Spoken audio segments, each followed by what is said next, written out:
Welcome, everyone. Thank you very much for joining in today to our webinar called You Have MS, Why Every Word Counts. I would like to welcome our dear participants and all our organizers and panelists who graciously accepted our invitation to participate in this webinar. In the beginning of the webinar itself, I'm going to just briefly present what we are going to listen today, what the topic of the webinar is, what we are going to talk about, and I will also present some technicalities. Just for your information already, you are not able to intervene until you are receiving permission to. This is for the participants. Of course, the organizers can do so. The participants can only intervene if they send their questions, send their questions in the chat or the question tab, or they raise their hands and we give them permission to. Until then, we are going to start with some presentations, and there will be a chance when you can intervene and ask your questions. And I would like to just ask for your kind patience until that moment. So today we are having this special webinar, which is part of EMSP's You Have MS project, which starts in 2020, actually this year exactly. And I would like to already express the gratitude for our sponsors, Merck and Bristol Myers Squibb, for making this webinar possible. We are going to welcome Peter van Galen, presenting MS in the 21st century, Alexandra Kosak from Poland, a young person with MS, who is going to present her testimony, her experience of being diagnosed with MS and how communications with healthcare professional went on that particular moment. We would like to also welcome Professor Slowik from Poland, from the University Jagiellonian Krakow, who is a healthcare professional and who will present that side of the coin. She will talk about the experience of the healthcare professional about communications upon diagnosis. And we also have Dominika Czarnota-Salkowska in the line, who is representing the Polish MS Society. And she's going to present briefly a project of the Polish MS Society, which is in an early stage and which targets directly communications between healthcare professionals and people with MS upon diagnosis. So they are our panelists. Please give them a warm welcome. And I am Matej Tagai. I am the Communications and Membership Officer at EMSP, and I'm going to be your facilitator moderator today. And why we are here? So we are here to understand the importance of communications in MS care across the globe and the impact it has on the quality of life of people with MS. We are going to share some ongoing activities, so that's why Dominika is with us and Peter. And of course, if you have any ongoing initiatives in your organization, we will be more than pleased to listen to the presentation of those during the discussion session. Because of course, these initiatives aim to bridge the communication gap between patients and healthcare professionals. This is our main theme today. So there is this brief introduction that I'm going to finish very quickly. After that, we are going to listen to two testimonies, real-world experiences about communication and diagnosis, as I said, from the perspective of a person with MS, a young MSer, and the perspective of a healthcare professional, Professor Slowik. Then we will talk about ongoing programs to improve communication, shared decision-making, and patient engagement. After that, Peter will present MS in the 21st century, and we will end with a discussion on opportunities for collaboration in this topic. So some rules for today. Please note that the session is being recorded. The recording will be disseminated among participants and registered individuals after the meeting is finished. But I would like to kindly ask everyone to use the mute option when you are not speaking. You are muted anyway, But if there is some technical issue and you have some background noise, it can disturb the webinar itself. So please try to keep the typing or other background noise to the minimum. If you have any comment, please raise your hand. You can find a raise hand button actually on the GoToWebinar platform. This is a small icon with a hand. You will be able to identify that easily. So if you want to intervene during the discussion or during the Q&A session, please feel free to push that button, and we are going to give you preference to unmute you. And when you are unmuted, you are able to ask your questions. If you don't want to intervene personally, orally into the discussion, please just simply send your questions in the question tab. You can find on the right side of this platform several tabs, gray lines. One of those tabs is called questions. There you are able to send your question, and we will be able to see that and answer that during the call ourselves. No need to intervene as such. Okay, so if you need any assistance during the meeting, please message me, the administrator team, through the chat function, and we will be able to and happy to help you. Okay, so is poor communication a common issue in MS care across the globe? We would like to hear from you. So do you recognize poor communication between healthcare professionals and people affected by multiple sclerosis an issue in your country? This question can be answered by the following poll. You will be immediately able to see the poll on your screen right now. And we are already collecting your responses. So I will give you some seconds to answer this question. And I will present the results afterwards. Okay.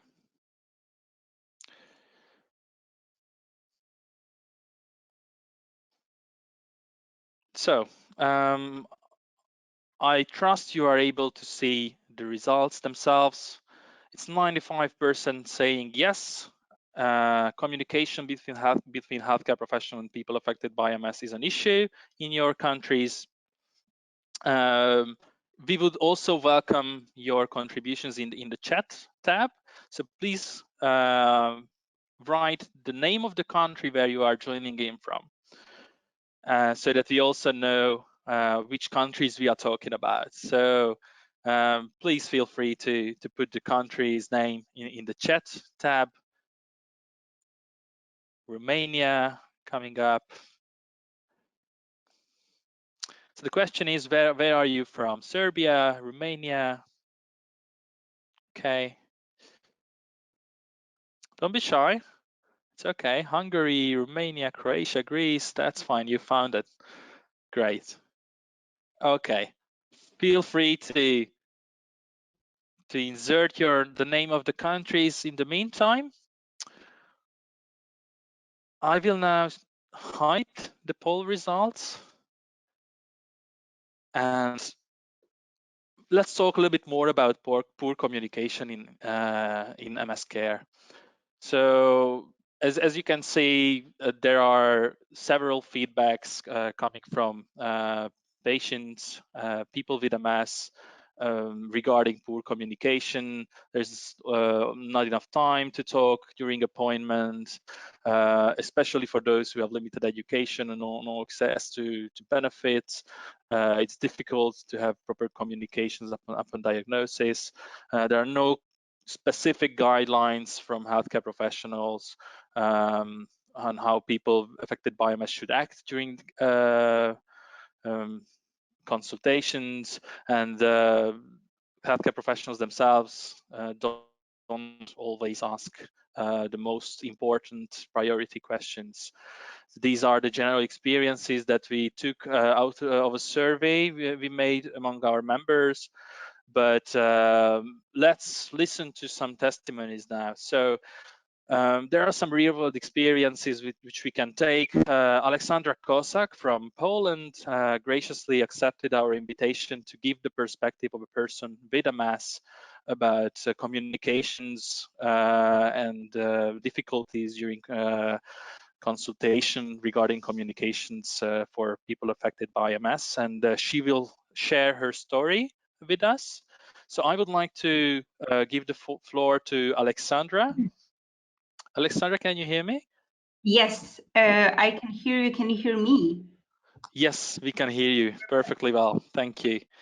So, Alexandra, I would like to give you the word. I will manage the slides. If you would like to switch to the next slide, please just please, next slide. All right? Yes. So if we can move to another slide, actually. These are just a few words about myself.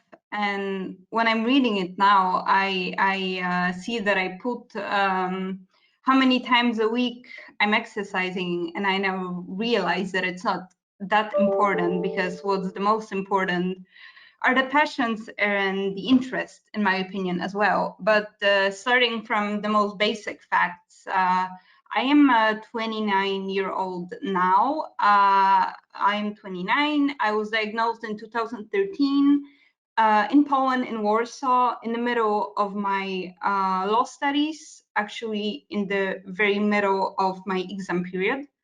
At the third year of my studies, and I started my treatment. I started with the Tysabri right away in my hometown, because this, well, it was the easiest to get the treatment there, because the lines were quite long in Warsaw. So I looked for help somewhere else.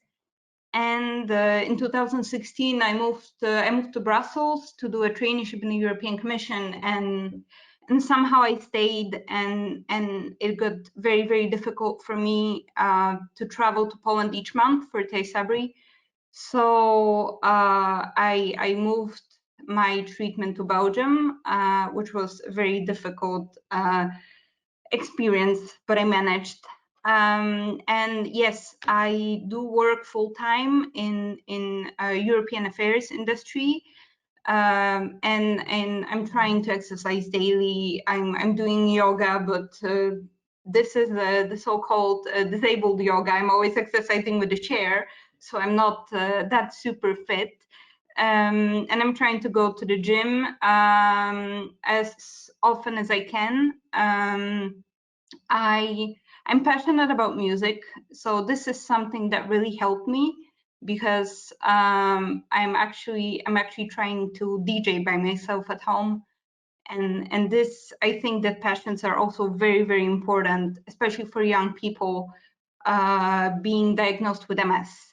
So if we can go to next slide, please. So regarding the communication with your healthcare professional, I have experience in two countries, in Poland and in Belgium. I must say that the communication in Poland was more difficult for me, because it was just the beginning, and I was only 22 years old, and now I might say that here in Belgium I'm a little bit more wiser, I hope.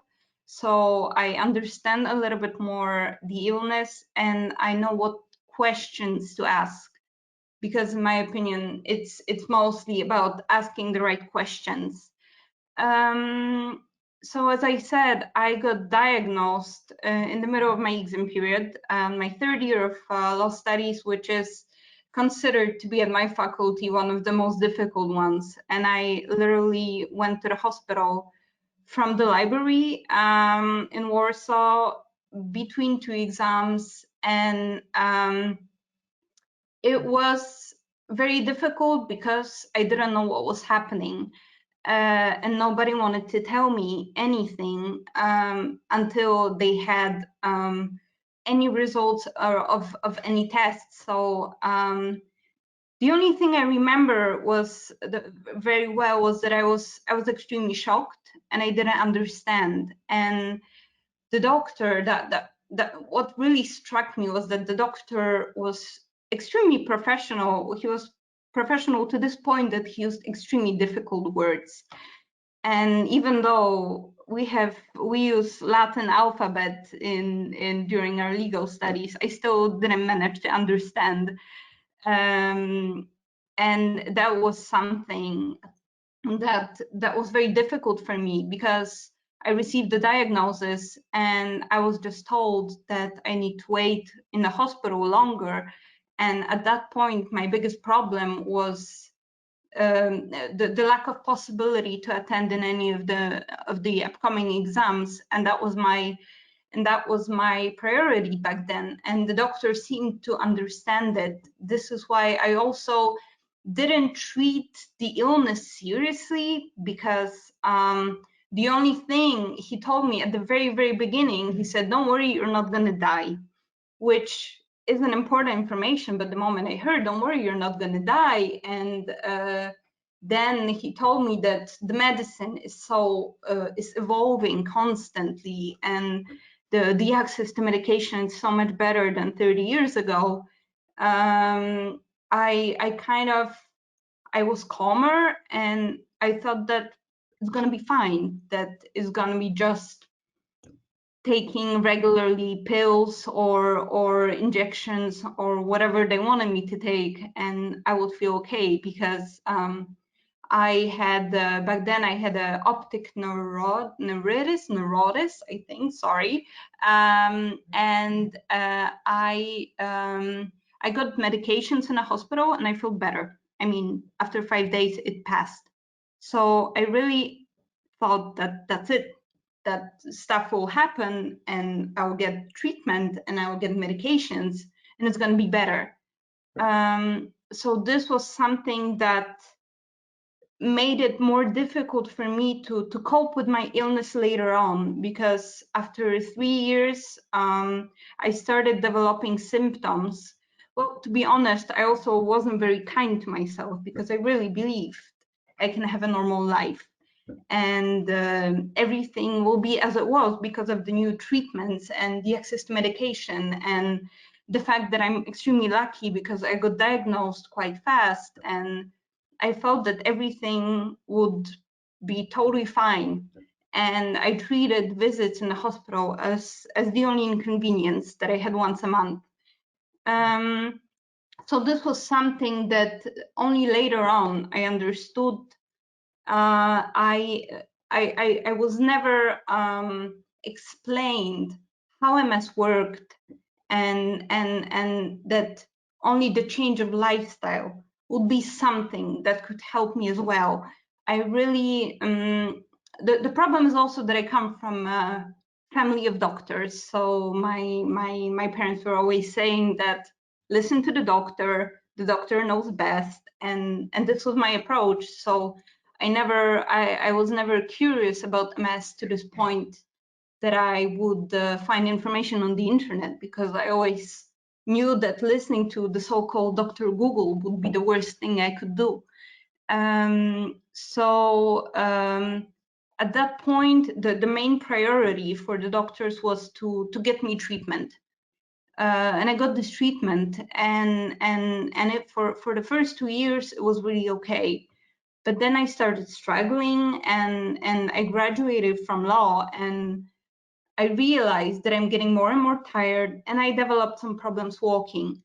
And I also realized that psychotherapy is a very, very crucial element of coping with MS, even though among us young people, it's treated as something very weird, because why would you go to a shrink or to a therapist?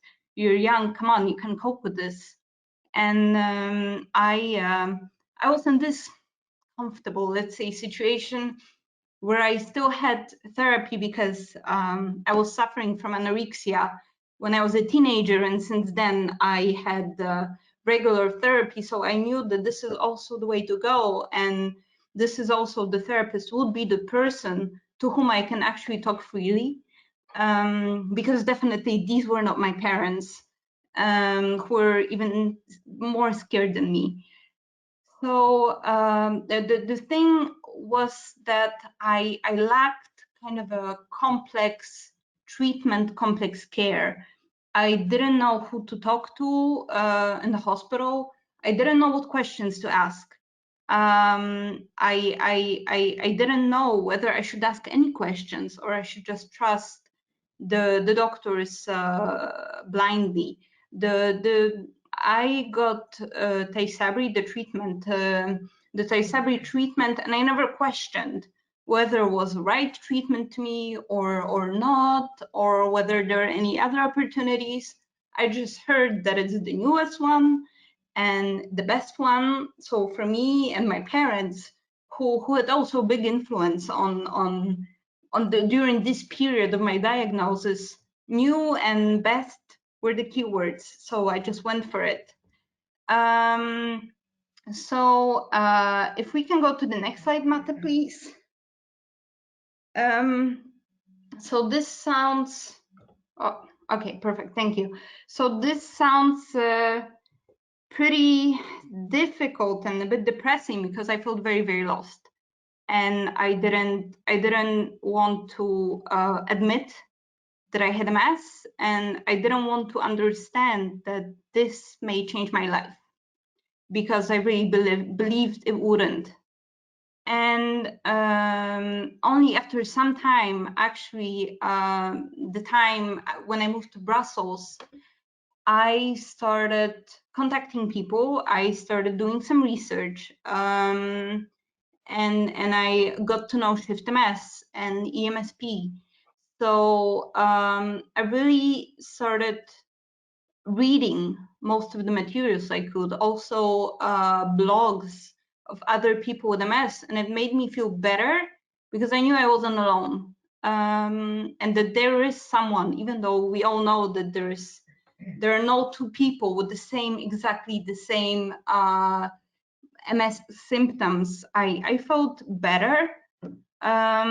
This is why I believe that getting in touch with your local MS societies or European MS societies or other organization is crucial, because what was very difficult for me was to look for people my age. At the age of 22, I really wanted to talk to people my age, because I knew my fears were different than the fears of someone who's 40, who already has a family, who has children.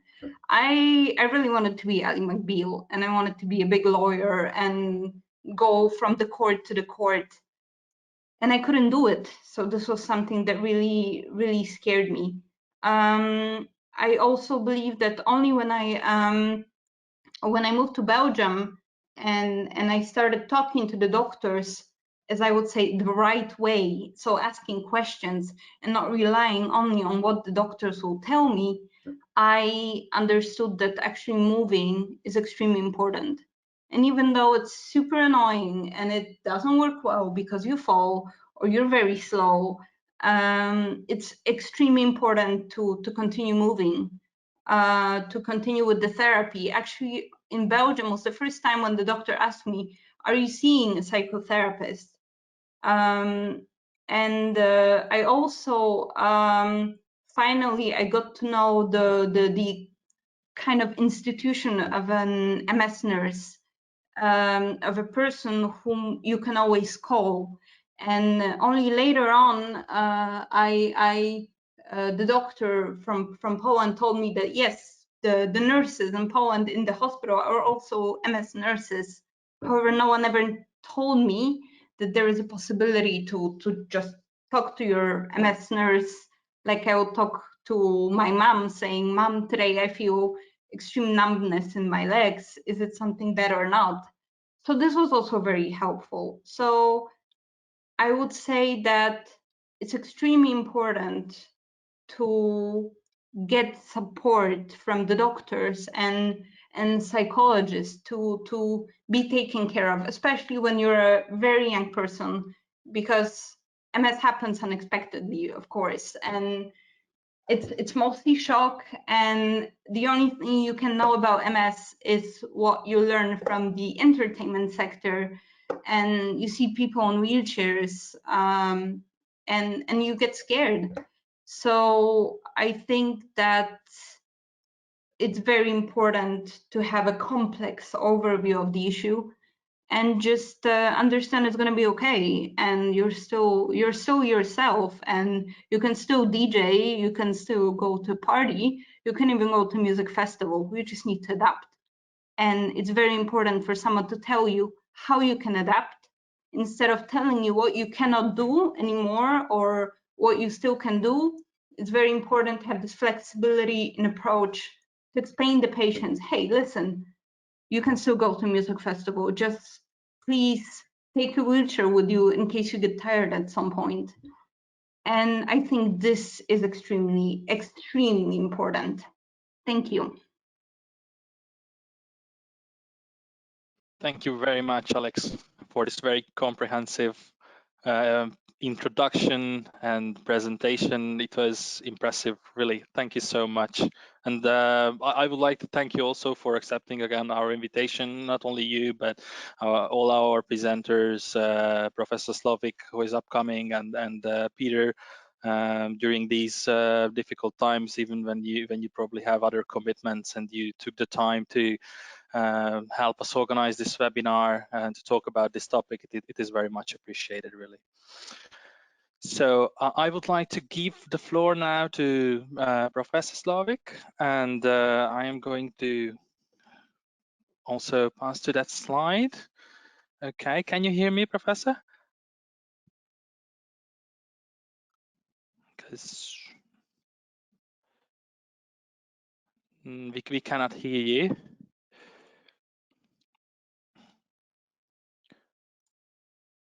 Can you hear us? Yes, can you hear me now? Now we can hear you too. Okay, thank you. Thank you. Good The floor afternoon. is yours. Okay, thank you. Thank you very much for inviting me for this meeting today.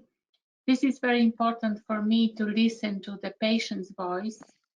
While I was preparing to the today meeting, I was thinking what is responsible for poor communication between a patient and the doctor. Sometimes it is better, sometimes it is worse, but it is not perfect. Can I move to the next slide, please? Now? Okay. So first of all, I would like to characterize for you MS patient and MS doctor. And you can see when I characterize these two different people, what can be responsible for the not perfect communication. MS patient, it is usually a young person, age 20 plus, mostly woman, usually very well educated, familiar with all modern communication facilities. It is a citizen of the world, perfectly educated about the disease, available treatment options, local and international capabilities in respect to medical care for MS, with wide contacts with MS patients around the world. So MS patient knows a lot about the disease and is very well prepared for the communication with the doctor. Can I have the next slide, please? Okay, and what is MS doctor? It is a neurologist. She is usually about 40 plus years. So it is a person that is about 20 years older than a patient. This is a specialist in MS or neuroimmunology, very well educated on MS and different treatment options of the disease, with strong relationships with other doctors. Doctors communicate very well, but often without professional education on different aspects and challenges of the relationship between a patient and with a chronic disease and a doctor. Next slide, please. So we have several challenges which are due to these different patient and the doctor characteristics. First of all, first challenge, MS is a chronic lifelong disease and there is a need for a rational therapeutic planning, including individual patients' characteristics based on occupation, family planning, personal profile. And there is a risk of collision between both parties, between the patient and the doctor. A patient and the doctor may have different concepts of what is good for a patient. Next slide, please. The second challenge, which I'd like to discuss now, is that we have to know that there is a generation gap between a patient and his head doctor, what requires an effort to build up a horizontal partner communication platform. Because a patient is 20, a doctor is usually 40. A patient is modern, innovative, sharing the knowledge within the community, expecting easy access to novelty. And the doctor is very well educated, but experienced and has to follow the regulations and the law. So there is also the risk of collision between the patient and the doctor because these two people may have different concepts of what is good for a patient. Next slide, please.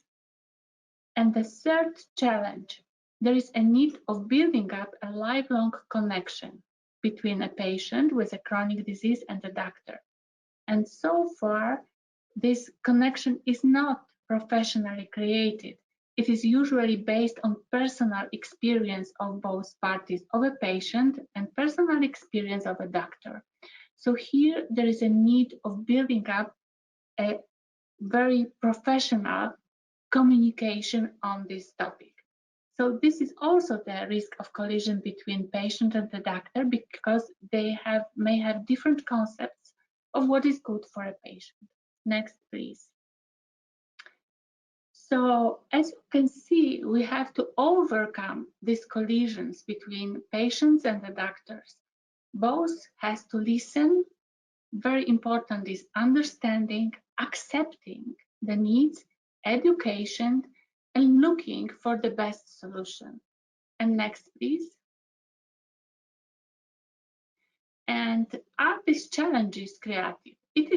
I have to share with you that this is very important. It was very important here in Poland because introducing novel MS drugs into the Polish MS therapeutic program, which is very expensive, but each drug is available in Poland, is a result of an active participation of a Polish MS young patients in the negotiation process with the government, because the younger generation push their doctors to fight for the treatment. So thank you very much for your attention. Thank you very much, Professor Slavik. Thank you very much for this very nice presentation. I think that it was great to listen to both sides, both the perspective of a person with MS and both from the perspective of the healthcare professional, to understand a little bit the difficulties and the possible solutions in this very difficult topic of communication upon diagnosis and communications in general between patients, MS patients, and doctors. So we are going to now listen to some ongoing programs, but before that, because there are some ongoing initiatives out there targeting specifically this topic to improve the communications, the quality of the communications between healthcare professionals and people with MS. Before I would like to ask you if you know of any programs aiming to improve the communication in MS care. So you are going to see the poll now, just like before in the case of the other poll. And please submit your votes now.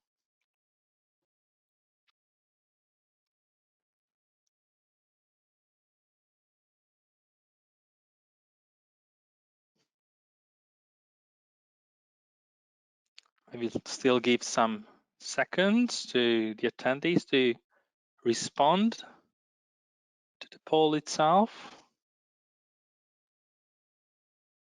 Okay. Okay, if there are no more votes, then I'm going to close and let's have a look. So as you can see, 73% of the participants today don't know of any existing programs and initiatives aiming to improve communication in MS care. So let's try to change that today. And to change that, we are going to first, let's hide first the results. We are going to hear from you, from MS organizations in Europe, MS societies. If you have any initiatives, or if you know about any, or if you are planning to do any, we did run a survey among our members to identify projects in the topic in improving communications in MS care. And the Polish MS Society graciously accepted our invitation to present their initiative, which is still in an early stage. And we are going to hear about that from Dominika Czarnota-Salkowska. And this is the moment where I would like to ask Dominika to take the floor. Dominika, can you hear us? Yes, I hear you. Great, thank you. Can you hear me? Dominika. Yes, we can hear you well. Great. The floor is yours, Dominika. It's Poland again. I would like to tell you today a little bit about our project. It's a very similar project, and we're running this project this year. It also concerns communication between healthcare professionals and patients. We strongly believe that it has to be improved to meet the actual needs of people with MS, although we focus more on reaching out to doctors and medical students. It doesn't mean we exclude patients. In contrary, our project is based on their experience and opinion. Can I have a next slide, please? Thank you. Here you have some main complaints that are actually very similar to those mentioned earlier. It shows, I guess, that this poor communication thing is really a global issue. The language is too difficult. People often don't understand what the doctor is saying. There's not enough time for proper conversation. The place is not the right one, so it's supposed to be a separate and quiet room, and it's often not. Patients experience a lack of empathy, a lack of understanding of their emotions, needs, and goals. Something crucial is here to be mentioned, that what is important from the doctor's perspective may not be the most important thing from the patient point of view. And that might lead to misunderstandings. And that was also mentioned before. Can I please ask for another slide? Next one. Thank you. At the same, we know that doctors are not some heartless robots that only gives you your results, your diagnosis, and prescribe drugs. They have good intentions. They would like to heal people. And it's tough to tell someone that he or her has incurable disease. They also need to deal with their own emotions. And we need to keep in mind that doctors are not psychologists mostly, or psychotherapists, and it's not their task to provide professional psychological support. And they also need to have to deal with lack of time, and I think this is something typical not only for Poland but also for other countries. Can I have a next slide, please? Okay, so what we want to do, we want to show the basic rules and the examples of proper communication and the most common mistakes that may appear. We plan to present the perspective of a doctor, and you have just met our doctor. It's Professor Słowik, who is, I think, perfect for that with her approach. She's also, what was not mentioned, she's national consultant for neurology in Poland, so she's so very important person person in Poland, important doctor. We want to show the perspective, and our patient was actually our inspiration for this project. It's a young woman. She posted a short video footage on YouTube about 5 worst medical appointments she had in her life. It was both funny and scary, and that was the reason why we decided to apply for a grant and create this project. And we also asked a psychologist / communication specialist to tell shortly what good communication is about. We will prepare short video materials and brochures, and we will distribute them during scientific conferences, academic classes, and post it on the internet. And we'll see how it's gonna work because due to coronavirus, obviously it's now more difficult. Can I have the last slide, please? Thank you. So what is the goal? Well, the goal is to show different perspective. It was mentioned already before that the concept of what is good for a patient might be different. The doctors have a different perspective, patients have a different perspective. They not expecting only life itself. They would like to have a happy and satisfying life, and we would really like to help them with that, and also support healthcare professionals, not only pointing their mistakes and criticizing them. We would also like to know what is their point of view. We would like to give them the room for discussion and the room to express their expectations.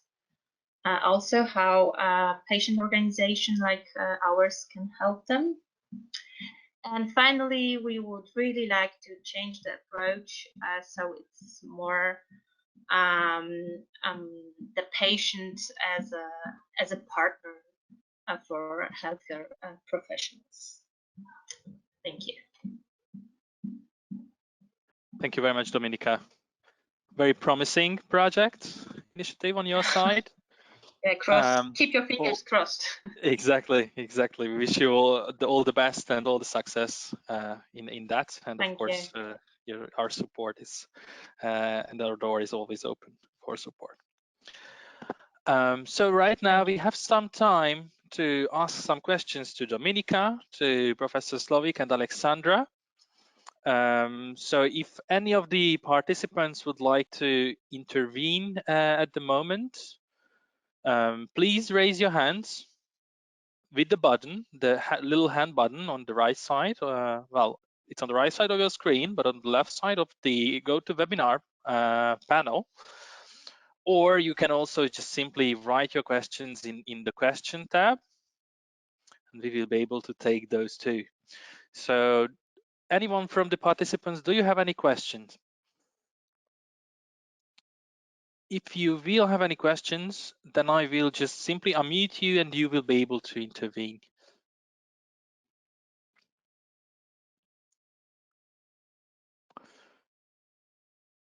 Okay, if there are no questions, maybe, okay, so there is one.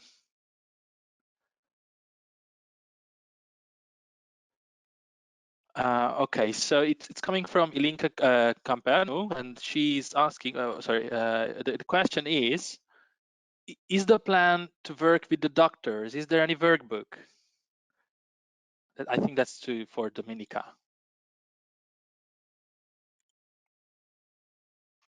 I'm not sure if I get it right. The question was if it's if we plan to work with doctors to collaborate directly with healthcare professionals. I think that's what the question. Well, so our idea was to prepare this short materials, video material, and brochures, and distribute them during scientific conferences, but or academic classes. But we hoped to have a floor for like few minutes or half an hour, and we wanted to do that in October, December, so end of the year. And hopefully we will be able to do that, because obviously I think this kind of direct contact, so we can also get the feedback from the audience.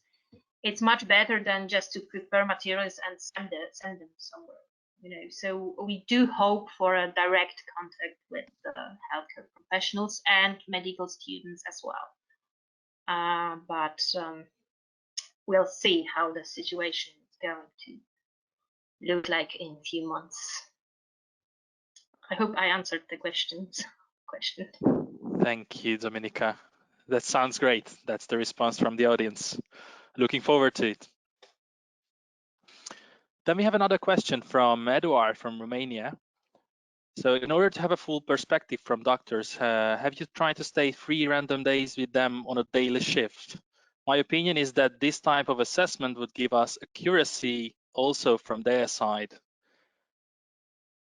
Well, that's kind of an open question for everyone. Do you want to address it? Maybe Dominika, Alex, or Professor Slovik? Or even Peter? Yeah, how can I say?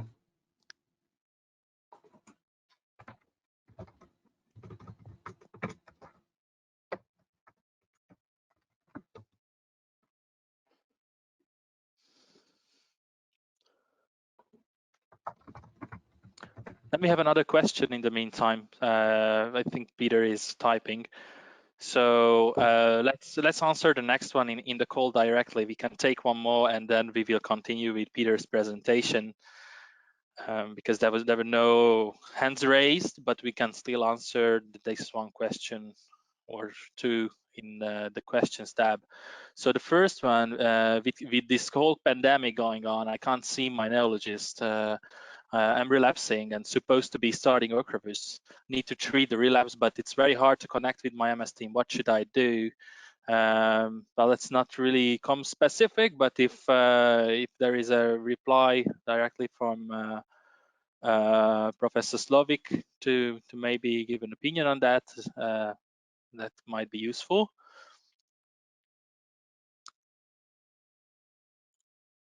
She's muted at the moment. Well, in the meantime then, Dominika, how can your project invite young student doctors to participate? It's a question from Greece. Well, to be honest, we would like to force them, as we have so-called medical advisory board. Those are mostly professors, and they also have their students. They think the topic is very important, it's crucial, and they do support us. So we would like to reach those future doctors or young doctors, thanks to our medical advisory board, and maybe also thanks to Professor Slovik, maybe too. As I mentioned, she's a national consultant, so it's a big help to have someone like her on board. Thank you, Dominika. And I think Peter said that he can answer the question on the Ocrevus.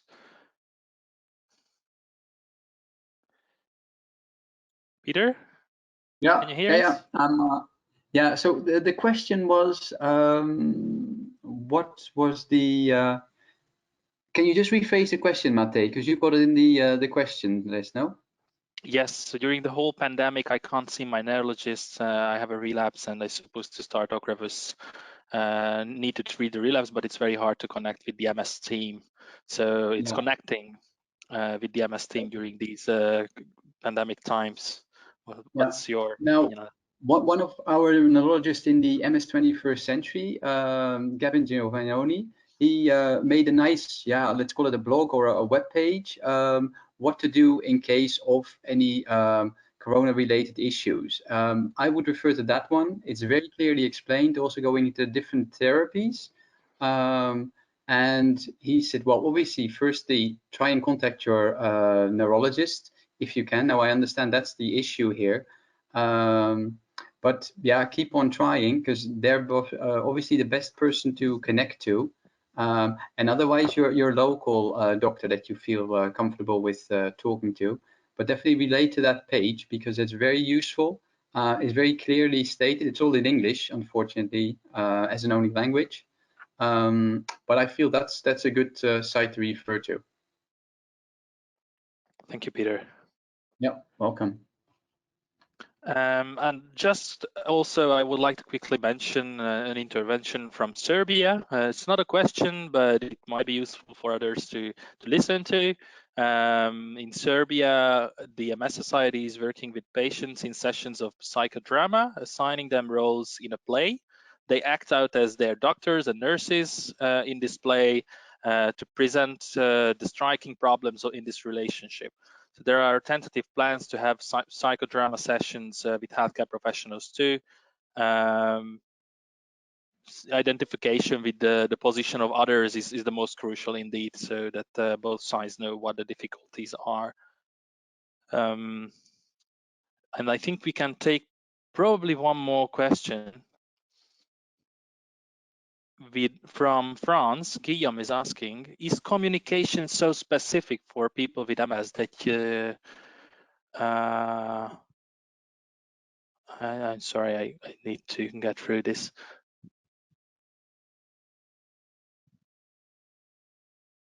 Yes, so is it so specific that we asked MS societies only for people with MS in our countries? Yes, Guillaume, that's the case. But there is a program in France for oncologists to deal with the diagnosis. There are theater courses, so that's kind of similar what was mentioned in Serbia. Yeah, this is a common practice. Indeed, also even in Romania, this is something which is happening, but not really a question. So I would like to then give the floor to Peter to start his presentation. Thank you for the questions. If you have any questions in the meantime, please feel free to ask them in the questions tab.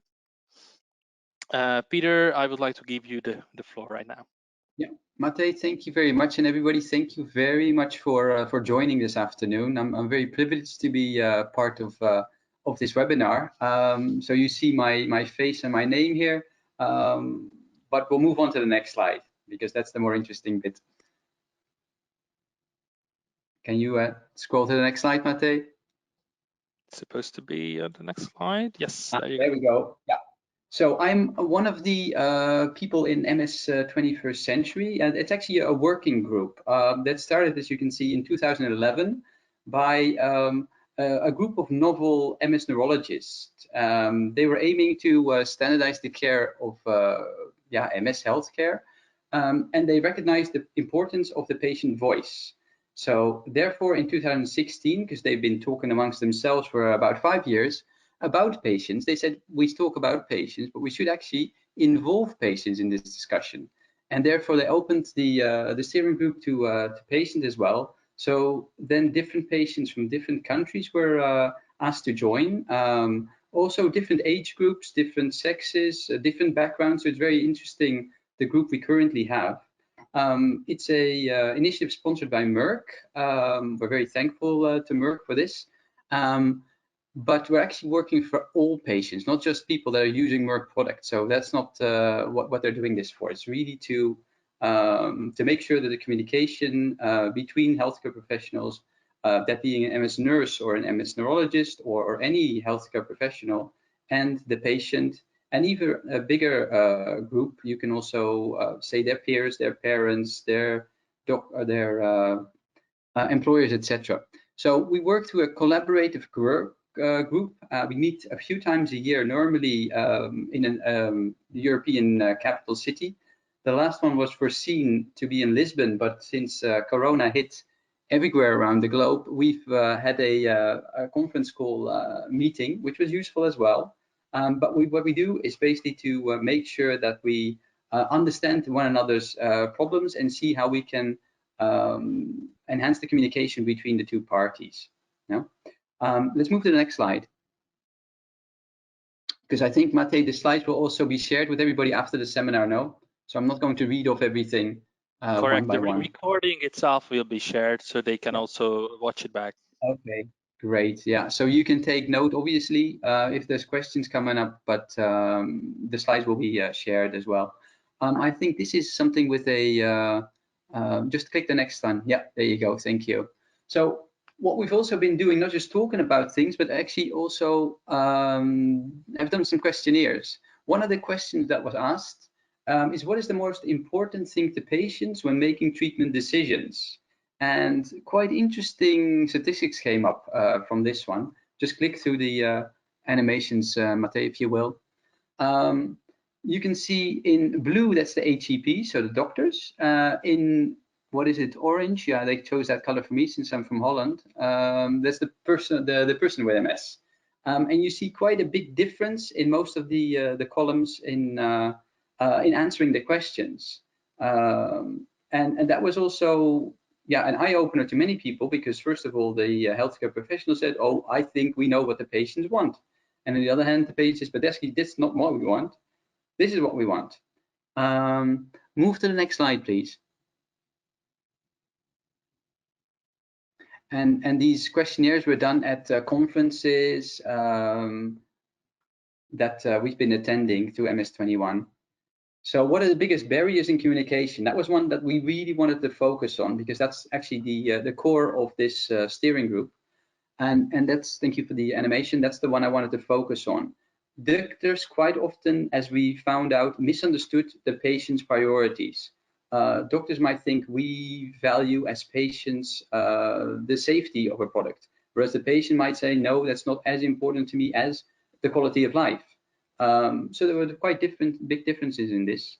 And that's how we started working on how can we then improve communication. Also, what was said before, doctors don't have a lot of time to see their patients. If it's 15 minutes a year, you're very lucky.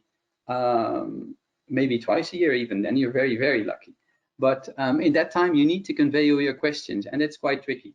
So we worked on building some tools for enhancing that communication and that discussion we have with patients and doctors. Let's move to the next slide. Yes, Peter, actually the next slide is a poll again. Ah, great. So then we'll ask you something. So what would you think are the 3 biggest barriers to communication in MS? MS care? Hold on. In MS care, yeah. So the poll is open. You have 5 options and tick, is it all of them that apply or just one of them? I think all of them, huh? And I'm very curious to see. It's multiple choice, so people can choose more options too at the same time. Yeah, maybe give them a little bit of time. Yeah, we give them a minute to tick the right boxes. Yes, apparently 20% of attendees have voted yet. Oh, Only, good. Come on. Come on. We have 60 people on the line, so okay, take away a few like myself and Mate, but we should have 50 votes or so. And it's an anonymous vote, so whatever you say is good. I think it's fine. I'm going to share it so that you can analyze it, Peter. I'm curious.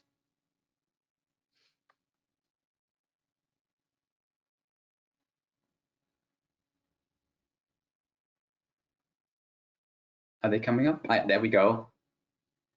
Okay, so the number 1 is the limited time for consultation.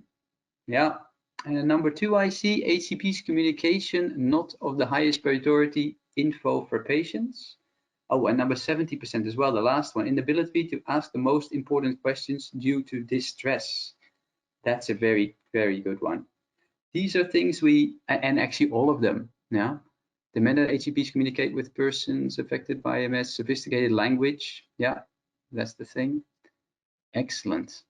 So these are questionnaires that we've done as well, attending seminars like ECTRIMS and others around the world now, around Europe mostly. But similar things came out, and so then we started thinking, okay, what can we do to actually improve this? I mean, limited time, there's not much you can do because doctors are busy, patients are busy. There's just not enough time. So we can try to get more time by involving MS nurses. They might have a little more time, but I don't want to push everything on MS nurses. Plus the fact is that not every country has lots of them.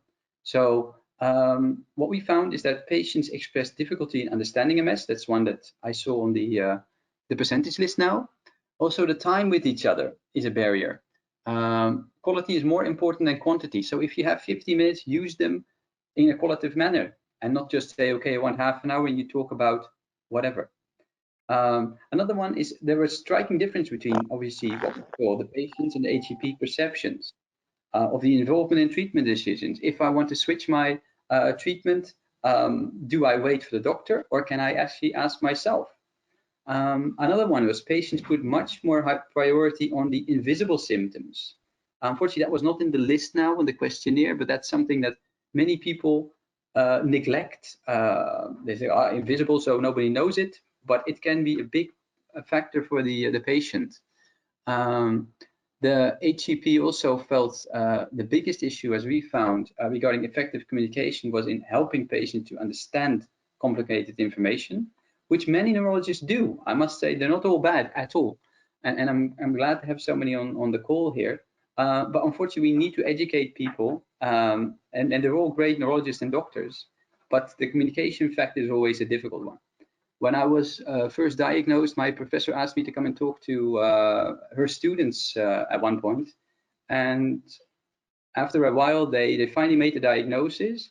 And then I said, okay, that's all great, but how do you explain that to me as a patient? And then I was quiet because nobody said, well, we don't know.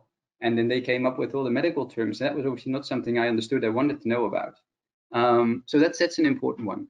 The last one that we focused on was distinctive variations between HCPs and patient perceptives on the disease progression. And that's the one I wanted to finish off this slide with, because disease progression is also something that is misunderstood. And to me, first of all, progression is a word that's mischosen. Progression means to me, you progress in life, you get a better job, you get a better salary, etc. But it's in the context of MS, it's not really a positive thing. Let's move on to the next slide, Mate.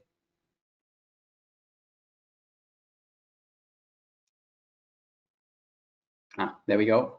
Yeah, so what is the impact of this disconnect? Because you already saw in the previous presentation, there's a big, or sometimes a disconnect between this support communication. What can it result into? Unsatisfactory consultations. People, they think, okay, yeah, I'm going at once a year, 15 minutes, but it doesn't help anyways. Adherence. So if I cannot follow up myself, I don't think it will work. I'm not taking my medicine, my products.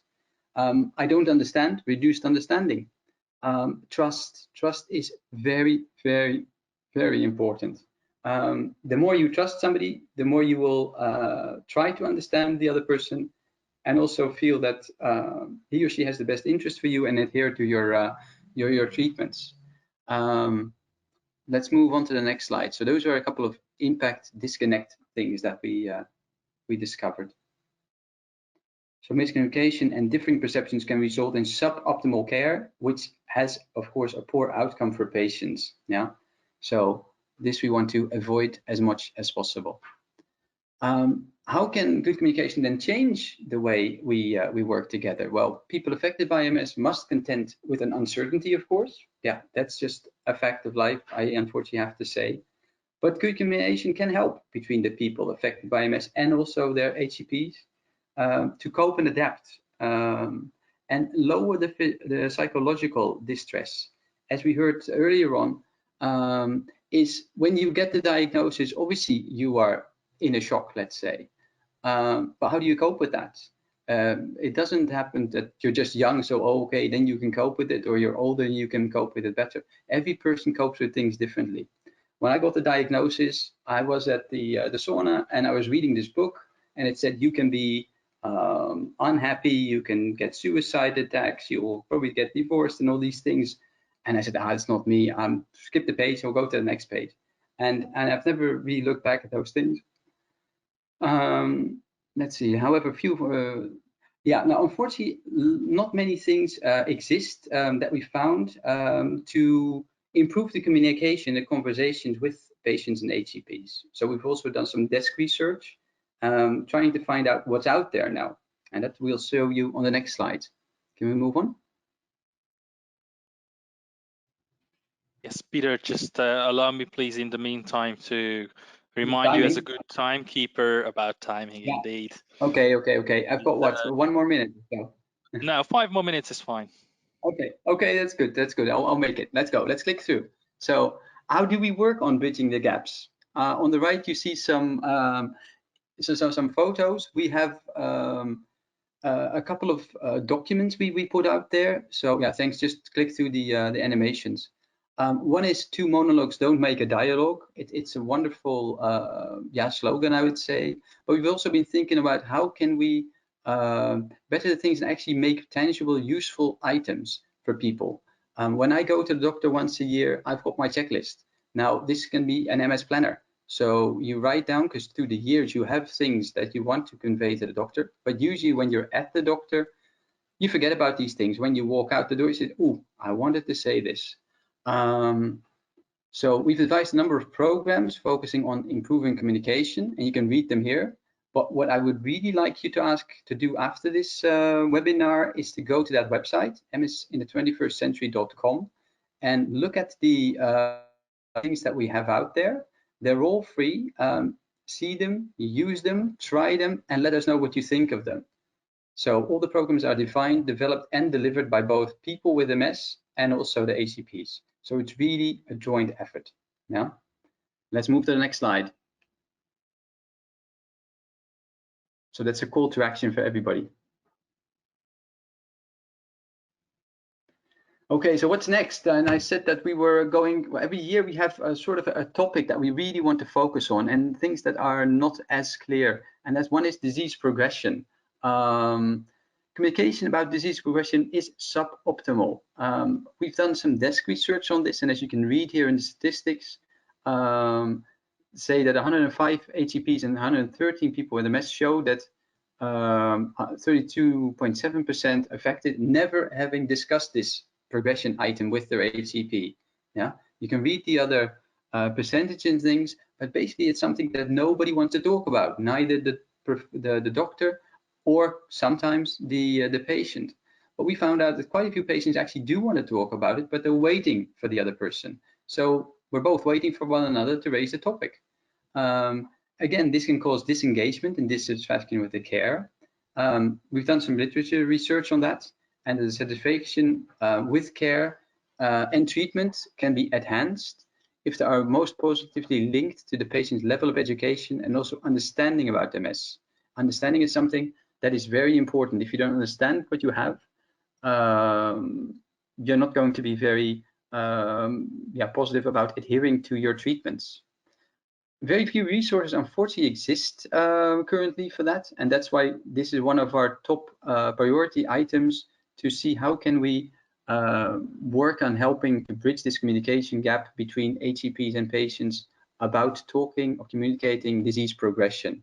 We've done a first online survey for this, and the mapping about disease progression, and we found out in 10,679 search results that only 9 resources existed. So it's not a lot of info out there. Yeah. So again, this is one of the items you want to focus on. Let's move to the next slide because I'm running out of time.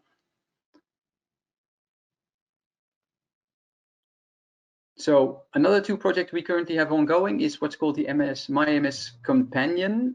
It's an online resource. It's a hosted unique URL, and people can fill out a short questionnaire, also list their priorities and goals for the future. And it's for your own use, of course. You can, if you want to, send your answers directly to the webpage and also to your healthcare team, or you can take a printed copy for a consultation. So it's basically a preparation of your meeting with the doctor. And we would love to launch this at ECTRIMS in 2020, so in September. Now, that being in the US and the current situation in the US, I don't know how feasible that will be, but I'm still touching wood. Yeah. So that's a first one. And then we move on to a second item we have. Can you move to the next slide, please? Is the My MS roadmap. The roadmap is what's called a progressive web app. It's not progressive MS, but this is an application that actually works as a website, or it's a website that works as an application. So it doesn't take any space on your phone, but you can use it as a phone app. There you can learn about complex or difficult language. So one of the things that we said is that many people find it difficult to understand what the doctor says. And therefore it's sort of a dictionary, and how can you understand what these words mean? Also, the web app incorporates the My MS tools, which you will find online, that I asked you to go and have a look at after this webinar that we have. And anything that you want to keep and save, you can save what's called in your backpack. So if there's items that you want to say, oh, this is important, I don't have time now, but I'll look at it later on, you can put it in your backpack. Again, we're trying to aim the launch for December this year, so we still have a busy year, although we're only in month 4 now. But we're going ahead as planned. So that looks good. Can we move to the next slide, please? Well, Peter, the next slide actually is already ending your presentation. That's good. Then I stuck in the time frame, isn't it? Indeed, yes. Thank you very much for this lovely and very comprehensive presentation. Thank you, Peter. Then I'll move back to you, and I'll put myself on mute. If there's anything, let me know. Yes, you will also intervene, I think, in this upcoming part of the webinar, which is opportunities for collaboration. It is going to be now a short discussion between the audience and the presenters. EMSP and MS21 will present their ongoing initiatives. This is going to be an invitation and then a discussion. Because there are opportunities for collaboration in this area. The idea, of course, is not to duplicate any work, but to join forces and to use existing resources if you would like to embark on a journey to create a project or initiative in improving communications between healthcare professionals and people affected by MS. So how could we support each other's initiatives? In 4 steps, we could share insight and progress, collaborate and support through research development, through social media engagement, and of course, distributing programs to the network. Those are the different ways how we could probably collaborate with each other. And now, I don't know if my kind colleague Nora, EMSP's program coordinator, is also in the line, but EMSP is going to have a new project, and I would like to invite Nora to present that. Nora, can you hear me?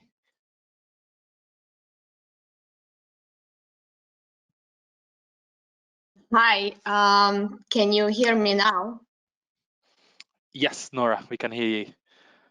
I'm very worried about touching buttons given what happened before, but okay. It's fine, Nora. The floor is yours. Please present the You Have a MS project to the attendees. So as Mate has mentioned before, BMS and Merck has supported this new initiative of EMSP. You Have a MS project, that's how it's titled, and our intention is to empower patients and their carers to be better prepared for the consultations with the healthcare professionals, to ensure that the healthcare professionals address the needs of patients and improve the outcomes of MS care.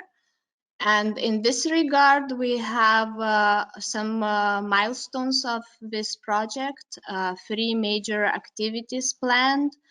First one, we would like to review the existing tools and resources on the topic of communication between people with MS and healthcare professionals, and identify some best practice models. And based on the resources, what we can find, we would like to develop recommendations. And as the third activity, we would like to engage with people with MS, our member organizations, and distribute those best practice models on communications with between people with MS and healthcare professionals. Thank you very much, Nora. And this is also a call for action for all the participants. If you would like to engage in this upcoming EMSP project, please feel free to contact Nora, send her an email to program.coordinator@emsp.org, or you can also find her contact details on emsp.org in the contact details form. Feel free to contact Nora and ask how you can get involved. You're most welcome to join this initiative. And now I would like to give the floor again to Peter. There is another initiative to present another invitation and call for action for the MS21 Resource Development Workshop. Okay, yeah, that's right. So the research developed we have this My MS roadmap, and we'd like to ask you to support us in the MS community to have a positive and effective conversation about disease progression. As I said, preparing for the future, we're hoping to launch it at ACTRIMS, but we still need a lot of input and see if we are touching wood with this. So we have a webinar planned on June the 10th from 1 to 3:30 CET. I'd all love to have you on board on that one and provide feedback on our latest resources in development. So as I said, you can find all the resources that we currently have on the website. And let me see, so would HCPs and people affected by MS in your country benefit from this? Have a look at them and think, okay, can I use it for myself? Would other people could they use it? Of course, we don't have them in all the languages just yet, but we'd like to have your input on what you think if it could be beneficial. Also, if the resource can be translated into your language, maybe you can help, maybe your MS organization can help, or maybe patients can help. That's how we're also getting more and more languages on board as we have a multicultural, multinational steering group. And then we just ask one of the patients to proofread or to help translate. And lastly, what adaptations can be made to improve and continually ensure that they are applicable as possible to your community. As we know, there's difference between communities. I'm from Western Europe. I know lots of people from Eastern Europe. They have much more difficulty getting in touch with their healthcare provider. They have less MS nurses. I'm quite privileged to be so close in contact with. But those are also things that we would like to hear and see how can we adapt this to your local needs. The registration link will follow after the webinar, so that will come through Mate, I guess. It's another little thing on your to-do list. And I would love to hope to have some good feedback from all of you. So that's a call of action. Go to the website, download and use and check those things that are around there. Let's move to the next slide. I think that was my slide, isn't it? Yes, thank you, Peter. That was it. And before I switch to the next one, I just want to highlight here that you mentioned that the registration link will follow after this webinar. That's right. The registration link, the webinar recording, and the slides are going to be also sent to all the registered participants. So please look for those in your inbox after the webinar in the following days. And now we would like to hear from you. So if you have any questions, please raise your hands or put your questions in the question tab. And I already see that there is one raised hand among participants, and it's Jacobo. So I'm going to unmute Jacobo now. Jacobo from Spain. Hi, Jacobo, can you hear us? I think Jacobo just left, maybe accidentally. No, Well, no, yeah, Jacobo is here. can you hear me? Can you hear me now? We can hear you, Jacobo. Yeah, sorry. I had my microphone muted. First of all, thank you for the webinar, and thank you all for this the whole thing. I want to just kindly ask you if you could send with the email you're going to give us the link for the roadmap initiative, also the email from Nora from the EMSP, because I think it's also an interesting initiative to improve the communication between patients and HCPs. That's Yes, the only Jacobo. thing I wanted to say. Yes, thank you, Jacobo. We will send also the initiative of EMSP, the You Have MS project also, and the invitation to participate in that initiative right after this webinar. Thank you. Okay, next question is coming from Dominic Shadbolt. I'm going to unmute you right now and feel free to ask your question. Hi, thanks for taking the time to put this on. Where on the EMSP.org website is a lot of the stuff you refer to? I was one of the people that accidentally got bumped off at the very beginning when it was started prematurely, so I had a little bit of an IT wobble getting back on. It's fine, I have to apologize. No, she's our program coordinator at EMSP, Nora. She was presenting the slide about the You Have MS project. You can find her. Yeah, where is her contact details? I was looking, that was all. Don't let me take up too much time with stuff like this if it's going to be in the email. It's okay. We will send it out in the email. Yes. Right, all right, that's smashing. Thank you. You're most welcome. Okay, next question, please. Do you have any other questions?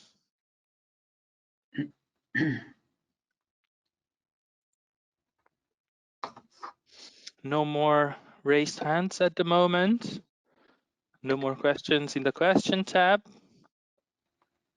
Okay, I still give you some seconds. Maybe you are right now writing your question.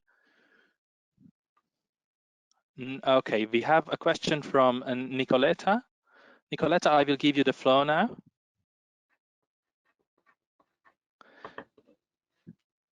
Nicoletta, can you hear us? Yes, I can hear you. Okay, please introduce yourself briefly and tell us the country where you are calling from and ask your question. Thank you. I am Nicoleta. I have 36 years. I am from Romania, and I would like to ask you if do you believe that this disease will have in one day a treatment to help everyone? Because now I am in a wheelchair and it's not very good. For me, it's hard to live with a wheelchair every day. Thank you very much for your question, Nicoletta. Anyone from the panel wanting to answer this question? I think we are all very optimistic. That I can assure myself. But if there is someone specifically who wants to react, Peter? Yeah, I would like to react. Nicoletta, bună ziua.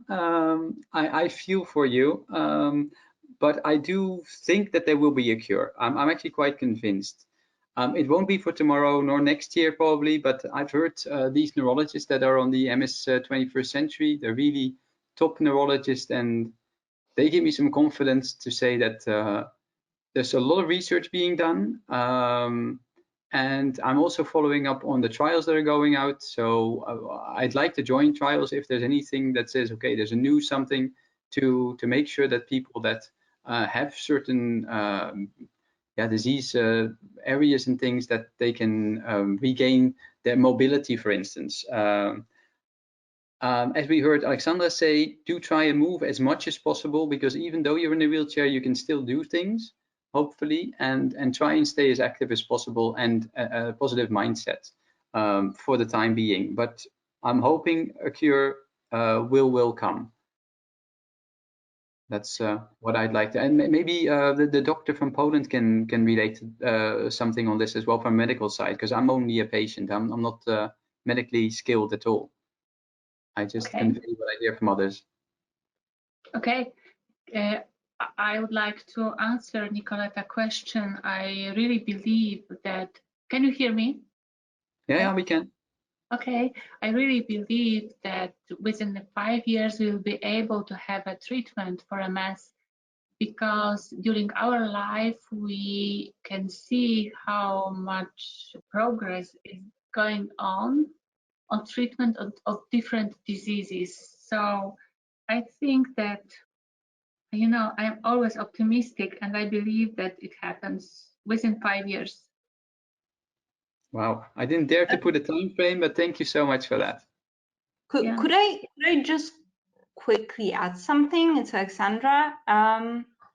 Nicoletta, I understand your concerns, and I have similar fears actually, because I'm on Ocrevus, and I've been always told that the medications will help me, and they are. Don't get me wrong, I believe they do help me, and I'm not brave enough to stop taking my medications, but I was still progressing. And at this point, of course, also thanks to coronavirus and quarantine, I'm not able to walk almost at all, only in my flat. And yesterday I went for a walk with my boyfriend and my beautiful pink cane, and I fell twice, and I cried because I don't understand how is it possible. I'm on best medications and the newest ones, and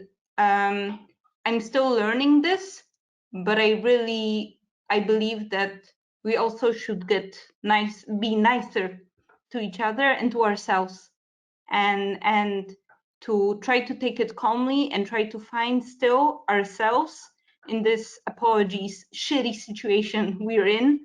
And I think the mindset, I'm not talking now about, I don't know, shanty chanting, and I don't know, singing or dancing the rain dance all over again, but I think that the approach is also very, very important. And I'm not even trying to teach anyone a lesson, because I have a lot to learn myself, because I'm very harsh on myself. But I believe with the good approach, this can also change a lot.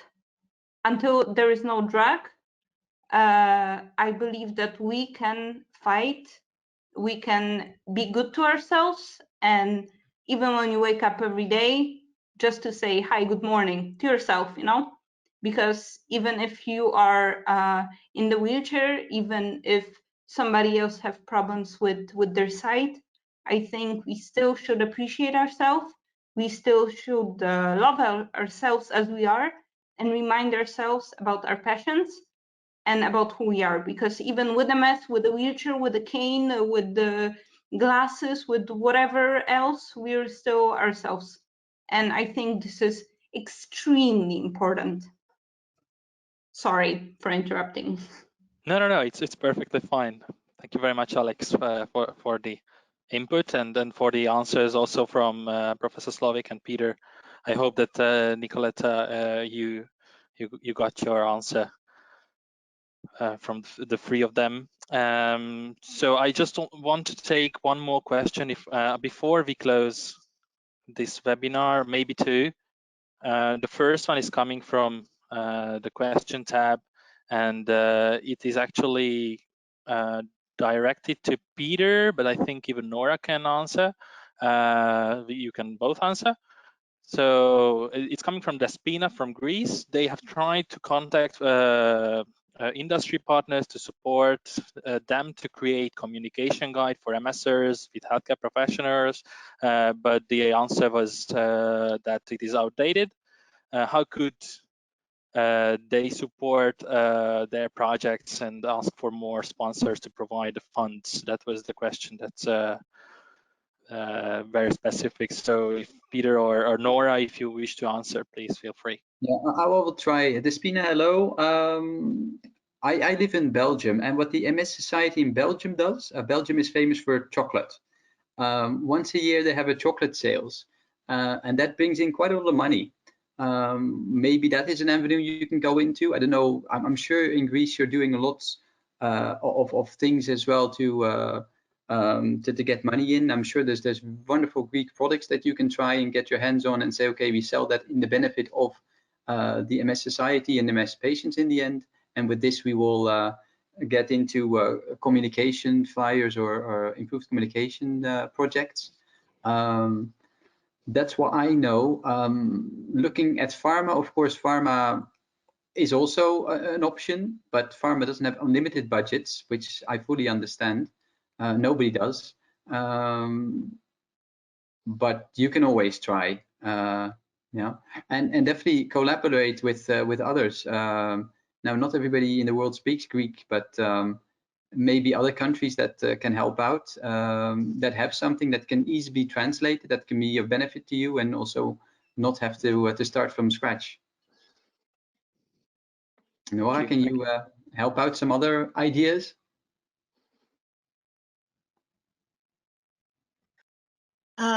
Yes, probably. It's always worth to look at the diversified sources for funding for these kind of initiatives. And Peter has mentioned that it's possible to look at opportunities offered by pharmaceutical companies. It's possible to probably do some crowdfunding to fund these initiatives, and it's also good to check for European Union funding that is coming under health programs initiatives. So time to time to check calls for proposals that are coming there that could be a fit to such kind of initiative. And probably collaboration on this kind of initiatives could be also cost effective, because for example, if somebody has developed already some resource and it's a matter of translating something, maybe it's easier to find funds for translation rather than finding funds for the entirely new initiative. Thank you very much, Nora, and thank you, Peter. Also, Despina is saying thank you in the chat tab. So I hope that we managed to answer your question, Despina. Thank you. So I saw Dragos still wanted to ask a question, but he decided not to ask it in the end. So, and I also realized that we are out of time. Maybe I will just try to give the floor to Dragos. Maybe we can take one more question, if you don't mind. No, please. Dragos, I gave you the floor. You are self-muted, so we cannot hear you. Unmute yourself, please, and then we are able to hear your question. No, I just wanted to, hi to everybody. I wanted to answer to my colleague from Romania. I also put a lot of questions in the commentary.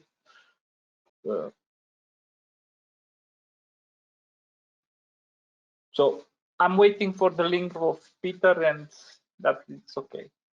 Okay. All right. Thank you very much, Dragos. Well, in that case, I would like to thank everyone for joining us today.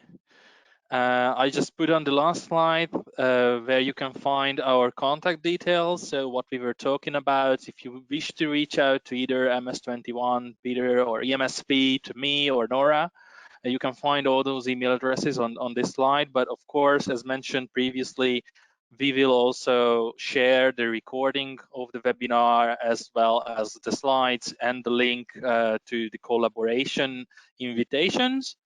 So feel free to reach out to us after the webinar and look out for these email in the coming days. We will try our best to make it arrive to your inbox as soon as possible. And I would like to also thank our kind panelists, Professor Slovic, Alexandra, Dominika, Peter, and even Nora and me, the whole panel for accepting the invitation for today's webinar and for all the input. Thank you so much. And thank you everyone for joining today.